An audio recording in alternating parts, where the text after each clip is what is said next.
Семейная пара из штата Техас прогуливалась по зимнему лесу.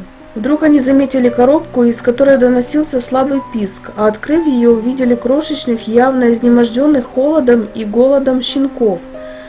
Коробка была надежно запечатана, а сбоку нацарапана инструкция по применению. С одним словом – пристрелить. Сложно представить себе человека, который мог бы так поступить с 6 ни в чем не повинными щенками.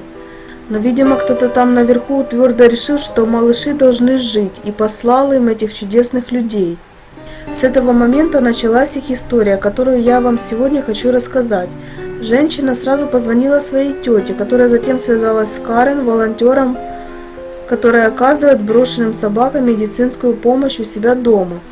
На следующий день после Рождества Карен приехала в городок Гэри, штат Техас, чтобы встретить тетю на стоянке и взять у нее щенков. Карен облегченно вздохнула, когда узнала, что муж девушки, которая обнаружила щенков, заядлый охотник. Он мог запросто последовать инструкции и пристрелить бедняк.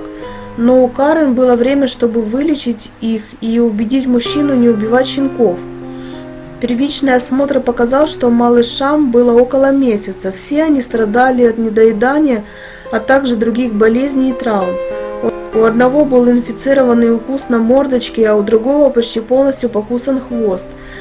Поскольку они стойко вынесли такие тяжелые испытания за свою короткую жизнь, Карен назвала их в честь греческих богов – Арес, Аполлон, Афродита, Афина и Атлант.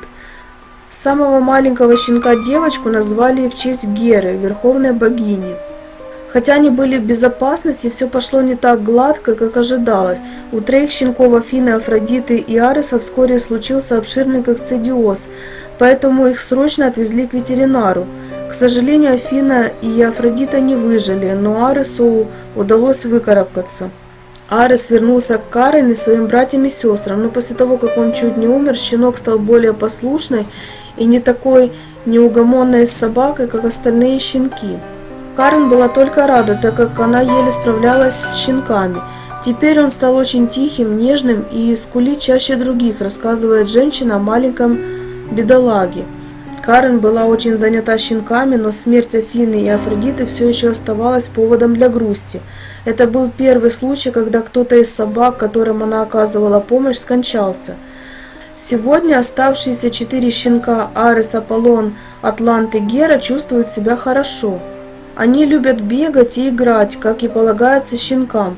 3 мальчика любят играть в догонялки и иногда застревают под диваном. Они громко скулят там, пока мы их не вытащим. Щенки очень привязаны к дочери Карен Блейкли, которая страдает от рассеянного склероза и слепоты. Она очень ладит с собаками.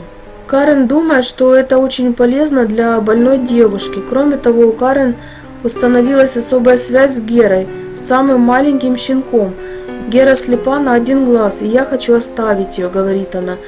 В тот день, когда я привезла щенков домой, то подумала, что она умрет, потому что она была очень крохотная и дрожала от холода.